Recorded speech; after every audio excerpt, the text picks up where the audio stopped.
ಧ್ವಜವನ್ನು ಹಾರಿಸುವಂಥ ಕೆಲಸ ಆಗಿದೆ. ನಿನ್ನೆ ಸುಮಾರು ಒಂದು 20ಕ್ಕೂ ಹೆಚ್ಚು ದ್ವಿಚಕ್ರ ವಾಹನಗಳಲ್ಲಿ ಮತ್ತು ಒಂದು 4 ವೀಲ್ನಲ್ಲಿ ಪ್ಯಾಲೆಸ್ತೈನ್ ಧ್ವಜ ಹಿಡ್ಕೊಂಡು ರಸ್ತೆಯಲ್ಲಿ ರ್ಯಾಲಿ ಮಾಡಿದ್ದಾರೆ. ಅಂದರೆ ನಿಮಗೆ ವಿತೌಟ್ ಪರ್ಮಿಷನ್ನು ಬೈಕಲ್ಲಿ ಬೇರೆ ಬೇರೆ ರೋಡ್ಗಳಲ್ಲಿ ಓಡಾಡಿಸ್ಕೊಂಡು ಹೋಗಿದ್ದಾರೆ. ಆರಂಭದಲ್ಲಿ ಯಾವ ಧ್ವಜ ಅಂತ ಭಾಳ ಜನರಿಗೆ ಅರ್ಥ ಆಗಿಲ್ಲ. ಒಂದು ಕಡೆ ಅವರು ಇಸ್ಲಾಂ ಧ್ವಜ ಹಿಡಿದಿದ್ದಾರೆ, ಇನ್ನೊಂದು ಕಡೆ ಪ್ಯಾಲೆಸ್ತೈನ್ ಧ್ವಜ ಹಿಡಿದಿದ್ದಾರೆ. ಇದು ಯಾವ ಧ್ವಜ ಏನು ಅಂತ ಅರ್ಥ ಆಗಿಲ್ಲ. ಆದರೆ ಕೆಲವರಿಗೆ ಏನೋ ಅನುಮಾನ ಬಂದು ಫೋಟೋ ತೆಗೆದು ಗೂಗಲಲ್ಲಿ ಸರ್ಚ್ ಮಾಡಿದ್ದಾರೆ. ಗೂಗಲ್ ಸರ್ಚ್ ಮಾಡಿದಾಗ ಗೊತ್ತಾಗಿದೆ ಇವರು ಹಿಡಿದಿರೋದು ಪ್ಯಾಲೆಸ್ತೈನ್ ಧ್ವಜ ಅಂತ ಗೂಗಲ್ ಸರ್ಚ್ ಮಾಡಿದಾಗ ಗೊತ್ತಾಗಿದೆ. ಇದಕ್ಕೆ ಸಂಬಂಧಪಟ್ಟಂತೆ ಯುವ ಮೋರ್ಚಾದ ಕಾರ್ಯಕರ್ತರು ಪೊಲೀಸ್ ಠಾಣೆಗೆ ದೂರು ಕೊಟ್ಟರು. ನಾನು ಕೂಡ ಪೊಲೀಸ್ ಮುಖ್ಯಾಧಿಕಾರಿಗಳಿಗೆ ಮಾತಾಡಿದೆ. ಆಮೇಲೆ ನನಗೆ ಮಾಹಿತಿ ಸಿಕ್ತು, ಕೆಲವು ಪ್ರಭಾವಿಗಳು ಅವ್ರ ಪರವಾಗಿ ಇನ್ಫ್ಲೂಯೆನ್ಸ್ ಮಾಡಿದ್ರು. ಒಂದು 200ಕ್ಕೂ ಹೆಚ್ಚು ಜನ ಪೊಲೀಸ್ ಠಾಣೆ ಮುಂದೆ ಬಂದರು. ಅವ್ರನ್ನ ಸಮಜಾಯಿಸಿ ಕೇಳಿಸ್ಕೊಂಡು ಬಿಟ್ಟು ಕಳಿಸಿದ್ದಾರೆ. ನಾನು ಪೊಲೀಸ್ ಇಲಾಖೆಗೆ ಆಗ್ರಹ ಮಾಡಲಿಕ್ಕೆ ಬಯಸ್ತೇನೆ, ಇದು ಕೇವಲ ಸಾಮಾನ್ಯ ಸಂಗತಿ ಅಲ್ಲ. ಒಬ್ಬ ಟೆರರಿಸ್ಟ್ ಆಗೋದಕ್ಕೆ ಮೊದಲು ಅವನನ್ನು ಮೈಂಡ್ ಸೆಟ್ ಮಾಡ್ತಾರೆ. ಮೈಂಡ್ ಸೆಟ್ ಮಾಡಿದ ಮೇಲೆ ಅವನನ್ನೇ ಹ್ಯೂಮನ್ ಬಾಂಬ್ ಆಗಿಯೂ ಕೂಡ ಪ್ರಿಪೇರ್ ಮಾಡ್ತಾರೆ. ಈಗ ಪ್ಯಾಲೆಸ್ತೈನ್ ಧ್ವಜ ಹಿಡಿಬೇಕು ಅಂದರೆ ಅದು ಹಿಂದ್ಗಡೆ ಮೈಂಡ್ ಸೆಟ್ ಮಾಡೋ ನೆಟ್ವರ್ಕ್ ಕೆಲಸ ಮಾಡ್ತಾಯಿದೆ. ಯಾವುದು ಅದು ನೆಟ್ವರ್ಕು? ಯಾರು ಅದ್ರ ಹಿಂದ್ಗಡೆ ಇದ್ದಾರೆ? ಇವತ್ತು ಪ್ಯಾಲೆಸ್ತೈನ್ ಧ್ವಜ ಹಿಡಿತಾರೆ, ಅವ್ರು ಯಾರ ಕೈನಲ್ಲೂ ರಾಷ್ಟ್ರಧ್ವಜ ಇರಲಿಲ್ಲ.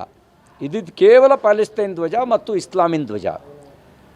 ಇದೇ ಮಾನಸಿಕತೆ ಭಾರತ ವಿರೋಧಿಯಾಗತ್ತೆ ಮತ್ತು ಭಯೋತ್ಪಾದಕರ ಆಗಲಿಕ್ಕೂ ಕಾರಣ ಆಗುತ್ತೆ. ಅದರ ಸಮಗ್ರ ತನಿಖೆ ಆಗಬೇಕು. ಸಮಗ್ರ ತನಿಖೆಯಾಗಿ ಇದು ಹಿಂದ್ಗಡೆ ಇರುವಂಥ ನೆಟ್ವರ್ಕನ್ನು ಡೆಸ್ಟ್ರಾಯ್ ಮಾಡಬೇಕು. ಅವ್ರು ಯಾರು ಹಿಂದ್ಗಡೆ ಇದ್ದಾರೆ ಅಂತ ಅದನ್ನು ನೆಟ್ವರ್ಕನ್ನು ಡೆಸ್ಟ್ರಾಯ್ ಮಾಡಬೇಕಾದಂಥ ಕೆಲಸ ಮಾಡಬೇಕಾಗತ್ತೆ. ಅದು ಮಾಡ್ದಲೇ ಕೇವಲ ಇದೊಂದು ಸಣ್ಣ ಘಟನೆ ಅಂತಂದರೆ, ಈ ಮೊನ್ನೆ ನಮ್ಮ ಹೋಮ್ ಮಿನಿಸ್ಟ್ರು ಹಾಗೆ ಇದ್ದಾರೆ, ಅವರಿಗೆ ಎಲ್ಲವೂ ಕೂಡ ಸಣ್ಣ ಘಟನೆಯಾಗೇ ಕಾಣುತ್ತೆ. ಅದಕ್ಕಾಗಿ ನಾನು ಅದರ ಸಮಗ್ರ ತನಿಖೆ ಆಗಬೇಕು ಅಂತ ಆಗ್ರಹಿಸ್ತೇನೆ. ಮಲೆನಾಡು ಭಾಗ ತಾವು ಹೇಳಿದಂಥದ್ದಕ್ಕೆ ಟ್ರೈನಿಂಗ್ ಸೆಂಟರ್ ಆಗ್ತಾ ಇದೆಯಾ ಅಂತೇಳಿ? ಇಲ್ಲ, ಒಂದು 20 ವರ್ಷದ ಹಿಂದೆ ಕೊಪ್ಪದಲ್ಲಿ ಭಯೋತ್ಪಾದಕರಿಗೆ ತರಬೇತಿ ಕೊಡ್ತಕ್ಕಂಥ ನೆಟ್ವರ್ಕನ್ನು ಖಾಸಗಿ ಜಮೀನು ಪರ್ಚೇಸ್ ಮಾಡಿ, ಇನ್ನು ಮಲೆನಾಡು ದೂರದ ಮನೆಗಳು, ಅಲ್ಲಿ ಒಂದು ಖಾಸಗಿ ಜಮೀನು ಪರ್ಚೇಸ್ ಮಾಡಿ ಒಂದು ವೆಪನ್ಸ್ ಟ್ರೈನಿಂಗ್ ಕೊಡೋ ಕೆಲಸ ನಡೀತಿತ್ತು.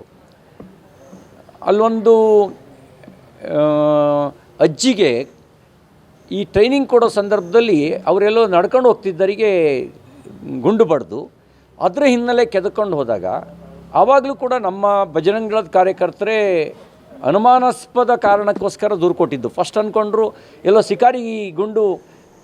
ಶಿಕಾರಿಗೆ ಹೋದವರಿಗೆ ತಪ್ಪಿ ಗುಂಡು ಈ ಕಡೆ ಅಜ್ಜಿ ಕಾಲಿಗೆ ಬಿದ್ದಿರಬೇಕು ಅಂಥೇಳಿ. ಪೊಲೀಸರು ಹಾಗೆ ಮಾಡಿ ನಾವು ಕೇಳಿದಾಗ ಹೇಳಿದರು, ಇದೆಲ್ಲೋ ಶಿಕಾರಿಗೆ ಅಂತ ಬಂದವರು ಆಕಸ್ಮಿಕ ಗುಂಡು ತಗಲಿದೆ ಅಂತ ಮುಚ್ಚಾಕಿದ್ರು. ನಾವು ಆ ಮನೆಗೆ ಬಂದು ಹೋಗ್ತಿದ್ದವ್ರ ಚಲನವಲನಗಳ ಮೇಲೆ ಅನುಮಾನ ಬಂದು ಕೊನೆಗೆ DIG ಹತ್ರ ಮಾತಾಡಿದ ಕಾರಣದಿಂದ DIG ಒಂದು ಡೀಟೇಲ್ ಎನ್ಕ್ವೈರಿ ಮಾಡಲಿಕ್ಕೆ ಒಂದು ಸ್ಕ್ವಾಡ್ನ ಬಿಡ್ತಾರೆ. ಸ್ಕ್ವಾಡ್ನಲ್ಲಿ ಪತ್ತೆ ಆಯಿತು ಯಾರವನು ಯಾಸಿನ್ ಭಟ್ಕಳ್ ಅವ್ರ ಗ್ಯಾಂಗು ಅಲ್ಲಿ ಟ್ರೈನಿಂಗ್ ಕೊಡೋ ಕೆಲಸ ಮಾಡ್ತಾಯಿದ್ರು ಅಂಥೇಳಿ. ಕೆಲವುಗಳನ್ನು ಸ್ಲೀಪರ್ ಸೆಲ್ಗಳಾಗಿ ಮಾಡ್ಕೊಂಡಿರ್ತಾರೆ, ಕೆಲವು ಜಾಗಗಳನ್ನು ಟ್ರೈನಿಂಗ್ ಕೊಡೋದಕ್ಕೆ ಬಳಕೆ ಮಾಡ್ಕೊಂಡಿರ್ತಾರೆ. ಎಲ್ಲಿ ಟ್ರೈನಿಂಗ್ ಕೊಡ್ತಿರ್ತಾರೆ ಅಲ್ಲಿ ಯಾವುದೇ ಚಟುವಟಿಕೆ ಮಾಡಲ್ಲ. ಎಲ್ಲಿ ಸ್ಲೀಪರ್ ಸೆಲ್ ಮಾಡಿರ್ತಾರೆ ಅಲ್ಲಿ ಯಾವುದೇ ಚಟುವಟಿಕೆ ಮಾಡಲ್ಲ. ಚಟುವಟಿಕೆ ಮಾಡೋದೆಲ್ಲ ಬೇರೆ ಬೇರೆ ಜಾಗಗಳಲ್ಲಿ ಬಂದು ಇಲ್ಲಿ ಅವತ್ಕೊಳ್ಳೋದು, ಇಲ್ಲಿ ಟ್ರೈನಿಂಗ್ ಕೊಡೋದು ಕೆಲಸ ಮಾಡ್ತಿರ್ತಾರೆ. ಅದಾದಮೇಲೆ ಅದು ಪತ್ತೆ ಆಯಿತು. ನನಗೆ ಅನುಮಾನ ಇದೆ, ಈ ಥರದ ಮಲೆನಾಡಿನ ಜಾಗಗಳನ್ನು ಒಂದು ಸ್ಲೀಪರ್ ಸೆಲ್ ಆಗಿ ಪರಿವರ್ತನೆ ಮಾಡ್ಕೊಂಡಿರ್ತಾರೆ, ಇಲ್ಲ ಟ್ರೈನಿಂಗ್ ಸೆಂಟರ್ ಆಗಿ ಪರಿವರ್ತನೆ ಮಾಡ್ಕೊಂಡಿರ್ತಾರೆ. ಇದನ್ನು ಗಂಭೀರವಾಗಿ ತಗೊಳ್ಳದೇ ಇದ್ದರೆ ನಮ್ಮ ದೇಶಕ್ಕೆ ಒಂದು ಭಾಳ ದೊಡ್ಡ ಅಪಾಯ ಇದೆ. ಒಳಗೆ ಒಂದು ಷಡ್ಯಂತ್ರ ನಡೆಸ್ತಾ ಇದ್ದಾರೆ, ಒಳಗೇ ಭಾರತವನ್ನು ಮುಗಿಸುವಂಥ ಷಡ್ಯಂತ್ರ ನಡೆಸ್ತಿದ್ದಾರೆ. ಪಾಪ ನಮ್ಮ ಮುಖ್ಯಮಂತ್ರಿ ಸಿದ್ದರಾಮಯ್ಯನವರಿಗೆ ಓಟಿನ ಮೇಲೆ ಮಾತ್ರ ಆಸೆ. ಅವರಿಗೇನು ನಾನು ದೇಶಭಕ್ತರು ಅಲ್ಲ ಅಂತ ನಾನು ಹೇಳೋದಿಲ್ಲ, ಆದರೆ ಓಟಿನ ಆಸೆಯಿಂದ ಈ ಎಲ್ಲವನ್ನೂ ಬಿಟ್ಟು ಮತಾಂಧರಿಗೆ ಸಪೋರ್ಟ್ ಮಾಡ್ತಿದ್ದಾರೆ. ಆ ಎಲ್ಲ ಬಿಟ್ಟು ಮತಾಂಧರಿಗೆ ಸಪೋರ್ಟ್ ಮಾಡ್ತಿರೋದ್ರಿಂದಾಗಿ ಭವಿಷ್ಯದಲ್ಲಿ ಅವ್ರ ಮಕ್ಕಳು ಮೊಮ್ಮಕ್ಕಳಿಗೂ ಅಪಾಯ ಆಗಿ ಇದೆ ಅನ್ನೋದನ್ನು ಕೂಡ ಮರ್ತು ಬಿಟ್ಟಿದ್ದಾರೆ ಅವರು. ಇವತ್ತಿನ ಕಾಂಗ್ರೆಸ್ ನೀತಿ ಓಟಿನ ರಾಜಕಾರಣಕ್ಕಾಗಿ ಭವಿಷ್ಯದ ಅಪಾಯವನ್ನು ಮರೆತು ರಾಜಕಾರಣ ಮಾಡ್ತಿದ್ದಾರೆ. ಇದು ಭಾಳ ದೊಡ್ಡ ಅಪಾಯಕಾರಿ ಆಟ. ಈ ಅಪಾಯಕಾರಿ ಆಟದಲ್ಲಿ ಮೈಮರ್ತ್ರ ಬಲಿಯಾಗೋದು ಭಾರತ. ಸರ್, ಇವತ್ತು ಮಂಗಳೂರಿನಲ್ಲೂ ಕೂಡ BC ರೋಡ್ ಚಲೋ BSU ಕಾರ್ಯಕ್ರಮ ಒಪ್ಪಿಕೊಂಡಿದ್ರು, ಅಲ್ಲೂ ಕೂಡ ಸ್ವಲ್ಪ ಗಲಾಟೆ ಆಗಿದೆ, ಅಲ್ಲೂ ಕೂಡ ವಶಕ್ಕೆ ಪಡೆದಿದ್ದಾರೆ ಸರ್.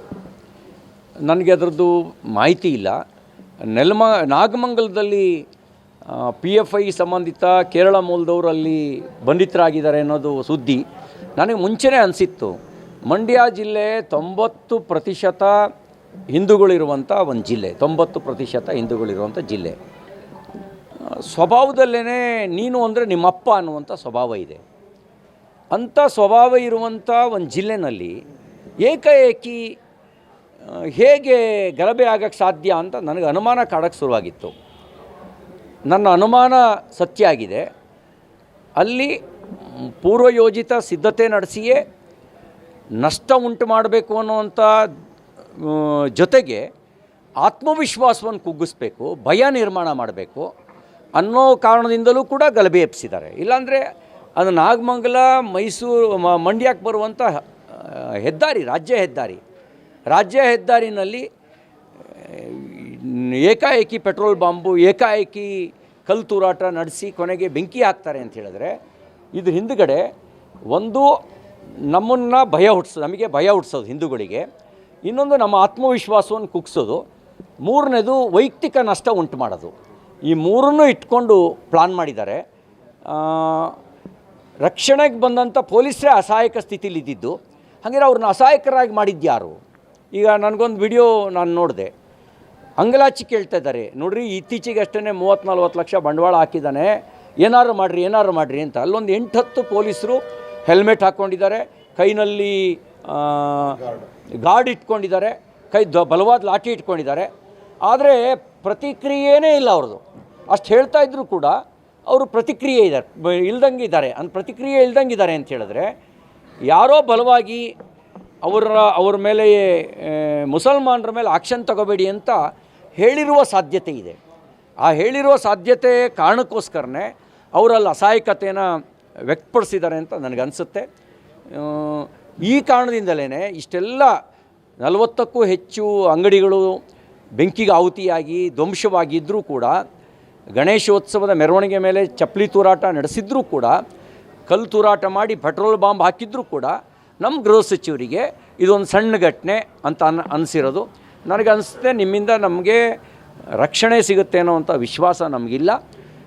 ಈ PFI ವ್ಯಕ್ತಿಗಳು, ಅದಕ್ಕೆ ಕೇರಳ ಮೂಲದವರು ಅಲ್ಲಿ ಬಂಧಿತರಾಗಿರೋ ಹಿನ್ನೆಲೆಯಲ್ಲಿ ಇಡೀ ತನಿಖೆಯನ್ನು NIAಗೆ ವಹಿಸಬೇಕು ಅಂತ ನಾನು ಆಗ್ರಹಿಸ್ತೇನೆ. ನಮ್ಮ ಮಂಡ್ಯದ ಮೂಲಕ ಅವರು ಒಂದು ರೀತಿಯಲ್ಲಿ ಮಂಡ್ಯದಲ್ಲಿ ದೌರ್ಜನ್ಯ ಮಾಡೋದ್ರ ಮೂಲಕ ನಮ್ಮ ಎದೆಗೆ ಮೇಲೆ ಕಾಲಿಡುವಂಥ ಕೆಲಸ ಮಾಡಿದ್ದಾರೆ. ನಾವು ಇದನ್ನು ನಿರ್ಲಕ್ಷ್ಯ ವಹಿಸಿದರೆ ದೊಡ್ಡ ಅಪಾಯ ದೇಶಕ್ಕೆ, ದೇಶದ ಸಮಗ್ರತೆಗೆ ಬರುತ್ತೆ ಅಂಥೇಳಿ ನನಗನ್ಸುತ್ತೆ. ಇದನ್ನು ಗಂಭೀರವಾಗಿ ತಗೊಳ್ಬೇಕು ಅಂತ ಆಗ್ರಹಿಸ್ತೇನೆ. BC ರೋಡ್ ವಿಚಾರ ಘಟನೆ, ಈ ಮಂಡ್ಯ ಘಟನೆ ಆದ ನಂತರ ಅವರು ಓಪನ್ ಚಾಲೆಂಜ್ ಮಾಡಿದ್ದಾರೆ, ತಾಕತ್ತಿದ್ರೆ ಬನ್ನಿ ಅನ್ನೋ ಕೊಟ್ಟಿದ್ದಾರೆ ಹಿಂದೂಗಳಿಗೆ, ಬನ್ನಿ ನೀವು ಅಂತೇಳಿ. ಸೊ ಅವರು ಹೇಳಿಕೆಯಿಂದ ಅಲ್ಲಿ ಚಲೋ ಮಾಡಲ್ಲ. ಈಗೇನೆಂದರೆ ಇದೆಲ್ಲ ಭಾರತದ ಸನಾತನ ಧರ್ಮೀಯರನ್ನು ಕೆಣಕುವ ಕೆಲಸ ಮಾಡ್ತಿದ್ದಾರೆ, ತಾಕತ್ತನ್ನ ಪ್ರಶ್ನೆ ಮಾಡ್ತಿದ್ದಾರೆ. ನಾವು ಮೈಮರೆತರೆ ನಮ್ಮ ಪರಿಸ್ಥಿತಿ ಗಾಂಧಾರದಲ್ಲಿ ಏನಾಯಿತು, ಗಾಂಧಾರ ಆಫ್ಘಾನಿಸ್ತಾನ ಆಗಿದೆ, ಎಲ್ಲಿದೆ ಇವತ್ತಲ್ಲಿ? ಸಿಂಧು ಪಾಕಿಸ್ತಾನ ಆಗಿದೆ. ಬಾಂಗ್ಲಾದೇಶದಲ್ಲಿ ಅವ್ರು ಹೇಳ್ತಾರೆ, ಈಗ ಒಂದು ಸರ್ಕ್ಯುಲರೇ ಹೊಡೆಸ್ಬಿಟ್ಟಿದ್ದಾರೆ. ಅವರು ನಮಾಜ್ ಮಾಡೋ ಟೈಮಲ್ಲಿ ಪೂಜೆ ಗಂಟೆ ಶಬ್ದನೂ ಕೇಳಂಗಿಲ್ಲಂತೆ. ಅಂದರೆ ಇದು 2ನೇ ಹಂತ 3ನೇ ಹಂತದ ಕೆಲಸ. ಅವರಲ್ಲಿ ನನಗ ಸಮಯ ಇದಲ್ಲ, ದಾರುಲ್ ಅರಬ್, ದಾರುಲ್ ಇಸ್ಲಾಂ ಅಂತ 2 ವಿಭಜನೆ ಮಾಡ್ತಾರೆ. ಎಲ್ಲಿ ಮುಸಲ್ಮಾನರು ಇರ್ತಾರೆ, ಹಿಂದೂಗಳು ಬಹುಸಂಖ್ಯಾತರಾಗಿರ್ತಾರೆ, ಅದನ್ನು ದಾರುಲ್ ಅರಬ್ ಅಂತ ಕರೀತಾರೆ. ಅಲ್ಲಿ ಸ್ಟ್ರಾಟಜಿನೇ ಬೇರೆ ಇರುತ್ತೆ. ಮುಸಲ್ಮಾನರು ಬಹುಸಂಖ್ಯಾತರಾದ ಕಡೆಗಳಲ್ಲಿ ಅದನ್ನು ದಾರುಲ್ ಇಸ್ಲಾಂ ಅಂತ ಕರೀತಾರೆ, ಅದರ ಸ್ಟ್ರಾಟಜಿನೇ ಬೇರೆ ಇರುತ್ತೆ. ಮುಸ್ಲಿಂ ಆಳ್ವಿಕೆ, ಮುಸ್ಲಿಂ ಬಹುಸಂಖ್ಯಾತರಾಗಿರೋ ಕಡೆಗೆ ಕಾಫಿರನ್ನ ಮುಗಿಸೋದೇ ಅವ್ರ ತಂತ್ರಗಾರಿಕೆ ಆಗಿರುತ್ತೆ. ಪೂರ್ತಿ ಸ್ಟ್ರಾಟಜಿ, ಓಪನ್ ಸ್ಟ್ರಾಟಜಿ. ಈಗ ಸೀಕ್ರೆಟು, ಆವಾಗ ಓಪನ್ನು. ಹಾಗಾಗಿ ಇದನ್ನು ಸೀರಿಯಸ್ಸಾಗಿ ಪ್ರತಿಯೊಬ್ಬನೂ ಅರ್ಥ ಮಾಡ್ಕೊಳ್ಳದೇ ಇದ್ದರೆ, ಅರ್ಥೈಸುವಂಥ ಕೆಲಸ ಮಾಡದೇ ಇದ್ದರೆ ಯಾರೂ ಉಳಿಯೋಕ್ಕೆ ಸಾಧ್ಯ ಇಲ್ಲ. ಈಗೇನು ಓಪನ್ ಚಾಲೆಂಜ್ ಹಾಕಿದಾರಲ್ಲ, ಅದು ಭಾರತದ ಮೇಲಿನ ಯುದ್ಧ, ಭಾರತದ ಸನಾತನ ಧರ್ಮದ ಮೇಲಿನ ಯುದ್ಧ. ನಾವು ಯುದ್ಧವನ್ನು ಯುದ್ಧದ ರೀತಿಯಲ್ಲೇ ಎದುರಿಸ್ಬೇಕು. ಯುದ್ಧವನ್ನು ಬೇಡ್ಕೊಳ್ಳೋದ್ರಿಂದ ಬಚಾವಾಗಕ್ಕೆ ಸಾಧ್ಯ ಇಲ್ಲ. ನಾವು ಯುದ್ಧವನ್ನು ಕತ್ತಿಯನ್ನು ಕತ್ತಿಯಿಂದಲೇ ನಮ್ಮ ಪೂರ್ವಿಕರು ಎದುರಿಸಿದ್ದು. ಆ ರೀತಿ ಎದುರಿಸಿದರೆ ಮಾತ್ರ ನಮಗೆ ಉಳಿಗಾಲ ಅನ್ನೋದನ್ನು ಹೇಳಕ್ಕೆ ಬಯಸ್ತೇನೆ. ನಾವು ಆ ಚಾಲೆಂಜ್ ಸ್ವೀಕಾರ ಮಾಡ್ತೀವಿ. ಈಗ ಮುನಿರತ್ನ ಪ್ರಕರಣದಲ್ಲಿ ಹನುಮಂತಪ್ಪ ಅವರ ಒಂದು ಆಡಿಯೋ ಸಹ ಈಗ ಲೀಕ್ ಆಗಿದೆ. ಅದರಲ್ಲಿ ನಮ್ಮ ಸರ್ಕಾರ ಇದೆ, ನೀನು ಹೋಗು ಅನ್ನೋ ರೀತಿ ಪ್ರಚೋದನೆ ಮಾಡಿದ್ದಾರೆ ಅಂತ ಹೇಳಿ. ನೋಡಿ, ಮುನಿರತ್ನ ಪ್ರಕರಣದಲ್ಲಿ ಒಂದು ರೀತಿ ಟ್ರ್ಯಾಪಲ್ಲಿಗೆ ಇವ್ರನ್ನ ಕೆಡವಿದ್ದಾರೆ.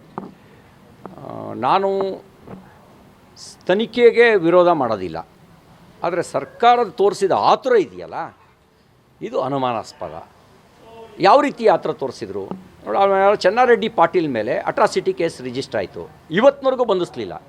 ಮುಖ್ಯಮಂತ್ರಿಗಳು ಮನೆಯಲ್ಲಿ ಅವನಿಗೆ ಔತಣ ಕೂಟಕ್ಕೆ ಕರೆದು ಬಿರಿಯಾನಿ ಹಾಕಿ ಕಳಿಸಿದರು, ಬಾಡೂಟ ಹಾಕಿ ಕಳಿಸಿದರು. ಚೆನ್ನಾರೆಡ್ಡಿ ಪಾಟೀಲ್ರ ಕರೆದ ಶಾಸಕರ ಸಭೆಯಲ್ಲಿ ವೆಜ್ಜು ಇತ್ತು, ನಾನ್ ವೆಜ್ಜು ಇತ್ತು. ಯಾರ್ಯಾರು ಏನೇನು ತಿಂದರೂ ಗೊತ್ತಿಲ್ಲ. ಚೆನ್ನಾರೆಡ್ಡಿ ಪಾಟೀಲ್ನೂ ಕರೆದಿದ್ದರು ಮುಖ್ಯಮಂತ್ರಿ ಮನೆಗೆ ಊಟಕ್ಕೆ. ಯಾರಿಗೆ ಅಟ್ರಾಸಿಟಿ ಕೇಸು ಅವ್ರ ಮೇಲೆ ದಾಖಲಾಗಿತ್ತು, ಅವ್ರನ್ನ ಅರೆಸ್ಟ್ ಮಾಡಲಿಲ್ಲ. ಈ ಕೃಷಿ ಸಚಿವರ ಮೇಲೆ ರಾಜ್ಯಪಾಲರಿಗೆ ದೂರು ಹೋಗಿದೆ, ಒಬ್ಬ ಆತ್ಮಹತ್ಯೆ ಅಟೆಂಪ್ಟ್ ಮಾಡಿದ್ದಾನೆ, ಅವ್ರನ್ನ ಬಂಧಿಸಲಿಲ್ಲ. ಚಂದ್ರಶೇಖರ್ ಅನ್ನೋರು ವಾಲ್ಮೀಕಿ ನಿಗಮದ ಹಗರಣದ ಸಂದರ್ಭದಲ್ಲಿ ಆತ್ಮಹತ್ಯೆ ಮಾಡಿಕೊಂಡವರು ಮೌಖಿಕ ಸೂಚನೆ ನಾಗೇಂದ್ರ ಅಂಥೇಳಿ ಉಲ್ಲೇಖ ಮಾಡಿದರು. ಅವನ್ನ ನಾಗೇಂದ್ರನ ಎನ್ಕ್ವೈರಿಗೂ ಕರೀಲಿಲ್ಲ, ಈ ಕ್ಲೀನ್ ಚಿಟ್ ಕೊಟ್ಟರು. ಮೌಖಿಕ ಸೂಚನೆ ನಾಗೇಂದ್ರ ಅವ್ರದ್ದು ಅಂತ ಹೇಳಿದ ಮೇಲೂ ಕೂಡ ರಾಜ್ಯದ SIT ಕ್ಲೀನ್ ಚಿಟ್ ಕೊಡ್ತು. ಅದೇ ದೂರು ದಾಖಲಾದ ದಿನವೇ ಮುನಿರತ್ನನ್ನ ಅರೆಸ್ಟ್ ಮಾಡಿದ್ರು. ಶುಕ್ರವಾರ ರಜಾ ದಿನಗಳು ಕಂಟಿನ್ಯೂ, ದೂರು ದಾಖಲಾದ ದಿನವೇ. ಅಂದರೆ ಕಾಂಗ್ರೆಸ್ ಶಾಸಕರಿಗೆ ಒಂದು ನ್ಯಾಯ, ಕಾಂಗ್ರೆಸ್ ಸಚಿವರಿಗೆ ಒಂದು ನ್ಯಾಯ, BJP ಶಾಸಕರಿಗೆ ಒಂದು ನ್ಯಾಯನ? ಇಲ್ಲ, ಅನುಮಾನಾಸ್ಪದ. ಇನ್ನು ಹನುಮಂತರಾಯಪ್ಪ ಅವ್ರ ಆಡಿಯೋ ಏನಿದೆ, ಆಡಿಯೋ ನೋಡಿದಾಗ ಒಂದು ಟೂಲ್ ಕಿಟ್ಟು ಮಾಡಿದ್ದಾರೆ, ಒಂದು ವೆಲ್ ಪ್ಲಾನ್ ಮಾಡಿದ್ದಾರೆ ಅಂತ ಅನಿಸುತ್ತೆ. ಮತ್ತೀಗ ನೋಡಿ, ವಿಧಾನಸೌಧದಲ್ಲಿ ಪಾಕಿಸ್ತಾನ ಜಿಂದಾಬಾದ್ ಅಂತ ಕೂಗಿದ್ರು ಅಂತ ಆರೋಪ ಬಂತು. ಆರೋಪ ಬಂದಾಗ ಕೂಗೇ ಇಲ್ಲ ಅಂತ ಹೇಳಿದರು. ಆಮೇಲೆ ಹೇಳಿದರು ಆಡಿಯೋ ಮತ್ತು ವಿಡಿಯೋನ FSLಗೆ ಕಳಿಸಿದ್ದೀವಿ ಅಂತ ಹೇಳಿದರು. ಇಲ್ಲಿ ಮುನಿರತ್ನ ಪ್ರಕರಣದಲ್ಲಿ ಯಾವ FSLೂ ಇಲ್ಲ, ಡೈರೆಕ್ಟ್ ಅರೆಸ್ಟು. ಹಲವಾರು ಪ್ರಕರಣಗಳು ಹೇಳಿದೆ. ಈ ಥರದ ಕೇಸ್ಗಳು ದಾಖಲಾದರೆ ಪ್ರೈಮಾ ಫೇಸಿ ನೋಡ್ಕೋಬೇಕು, ಸಾಂದರ್ಭಿಕ ಸಾಕ್ಷ್ಯವನ್ನು ಪರಿಗಣಿಸಿ ಅದರಲ್ಲಿ ಭಾಗಿಯಾಗಿದ್ದಾರೆ ಅಂತ ಕಂಡು ಬಂದರೆ ಮಾತ್ರ ಬಂಧಿಸಬೇಕು ಅಂತ ಹೇಳಿದೆ. ಆದರೆ ಮುನಿರತ್ನ ಪ್ರಕರಣದಲ್ಲಿ ನೇರವಾಗಿ ಬಂಧಿಸಿದ್ದಾರೆ. ಇವೆಲ್ಲ ನೋಡಿದಾಗ ಇವರಿಗೆ ಮುನಿರತ್ನವ್ರನ್ನ ಅರೆಸ್ಟ್ ಮಾಡಲೇಬೇಕು ಅನ್ನುವಂಥ ಒಂದು ಪ್ರೀ ಪ್ಲಾನ್ ಮಾಡಿದ್ದಾರೆ ಅಂತ ನನಗನ್ಸುತ್ತೆ. ಸಿದ್ದರಾಮಯ್ಯವ್ರನ್ನ ದ್ವೇಷದ ರಾಜಕಾರಣ ಮಾಡಲ್ಲ ಅಂತೇಳಿ ಸ್ಪಷ್ಟಪಡಿಸ್ತಾರೆ. ಅವ್ರು ಹೇಳೋದೊಂದು ಮಾಡೋದೊಂದು ರೀ. ಸಿದ್ದರಾಮಯ್ಯನವರು ಅವರ ಪಾರ್ಟಿ ಹೇಳೋದೊಂದು ಮಾಡೋದೊಂದು, ಅವ್ರು ಹೇಳೋದೊಂದು ಮಾಡೋದೊಂದು. ಅವರು ಹೇಳಕ್ಕೆ ಹೋದ್ರೆ ಭಾಳ ವಿಷಯಗಳಿದ್ದಾವೆ. ಅವರು ಯಾವ ಥರ ಮಾತಾಡ್ತಾರೆ ಹಾಗೆ ಅವ್ರ ರಾಜಕೀಯ ಬದುಕಿಲ್ಲ. ಅವ್ರು ಯಾವ ರೀತಿ ಹೇಳ್ತಾರೆ ಆ ರೀತಿ ಅವ್ರು ನಡ್ಕೊಂಡಿಲ್ಲ ಭಾಳ ಪ್ರಕರಣಗಳಲ್ಲಿ.